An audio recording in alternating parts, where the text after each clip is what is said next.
Welcome to the Ancestral Findings Podcast. Are you familiar with the most common genealogy terms regarding family relationships? Some are used in everyday life, while others are only used in genealogy research. Knowing the meaning of these terms can help you create a richer and more accurate family tree.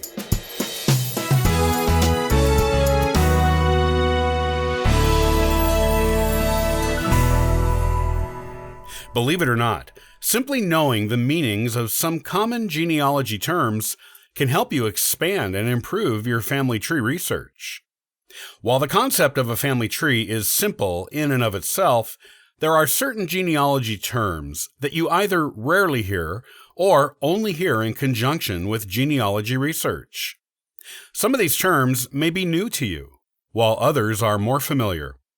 However, even with the familiar terms, you should still gain a deeper understanding of the words and phrases in order to apply them fully to your own family research and get the best results from the knowledge. Here are some genealogical terms and their meanings that you should know. Affinal. Affinal is a common genealogy term that is not used too much in other parts of life. If you have not come across it in your research yet, you will. It means being related to someone by marriage. Affinal relationships are designated on family trees and in everyday speech as in-law. Consanguine. Another genealogy term you will usually only find in the world of genealogy research. This word means of the same blood in its direct translation. Essentially, a consanguine relationship is a genetic relation. Anyone to whom you are related by genetics, or blood, as in old-fashioned phrasing, is a consanguine relative. Many affinal relationships can be described using consanguine words simply by adding in-law to them. Examples of this would be brother-in-law, brother being consanguine and in-law being affinal, and cousin-in-law, again with cousin being the consanguine word, and in-law being the affinal word. Once you know these terms, you can move on to a deeper understanding of some of the more common terms that you may use in everyday life. Your root relatives, those without whom you would not exist, such as your parents, grandparents, great-grandparents, and so on, are relatives with the potential to help you discover and correctly place new aunts, uncles, cousins, and affinal relations on your family tree.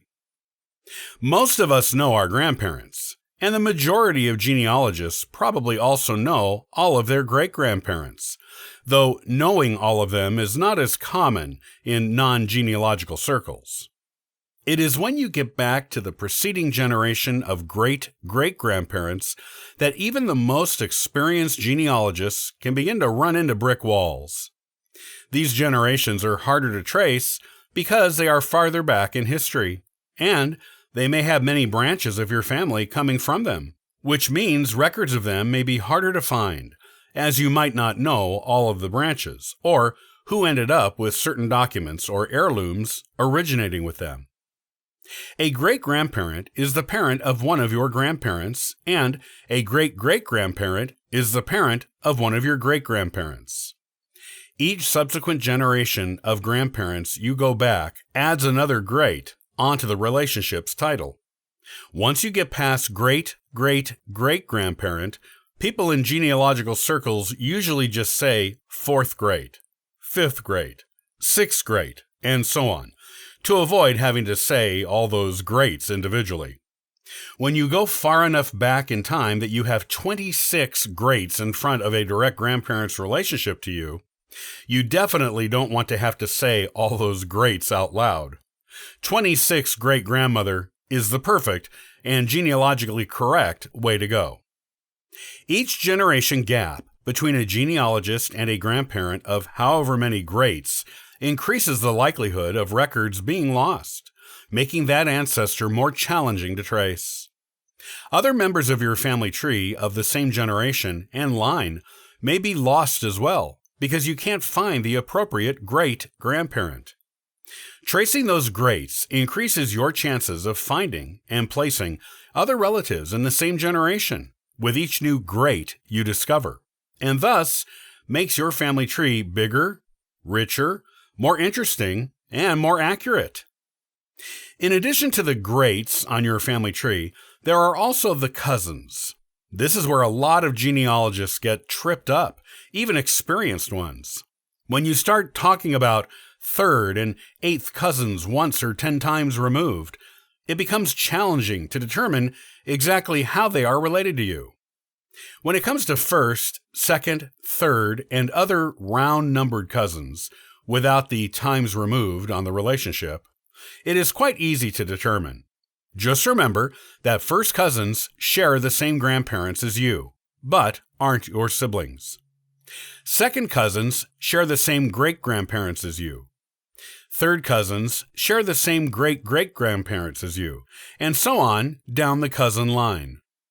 When you add removed onto the relationship, just remember that the word, when applied to cousins, designates how many generations away from each other you are on your family tree. As an example, a second cousin twice removed is a grandchild of your second cousin. The child is removed from you by 2 generations. You and your second cousin share a set of great-grandparents. Then, your second cousin's child is 1 generation removed from the relationship with your second cousin, and their grandchild is 2 generations removed. You can often imagine a cousin pyramid in your mind to determine cousin relationships. A basic one includes our shared set of grandparents or great-grandparents of however many greats are at the top of the pyramid.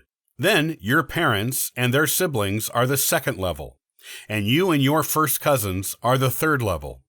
Any generations who come after you on the cousin pyramid are removed from you by however many generations they are from your round number cousin relationship with their parents. To add more generations going backward, however many greats you need to add to a direct grandparent, just make the farthest generation back you are going the top of the pyramid, and count down the generations from there. Any cousin who is on the same generation line as you is a round number cousin. Cousins up or down the line from you are removed.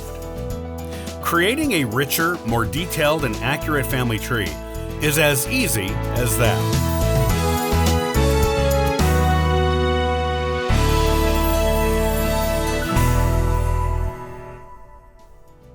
Thanks for listening to the Ancestral Findings podcast. For free resources to help you in your genealogy research, you can visit ancestralfindings.com. Happy searching!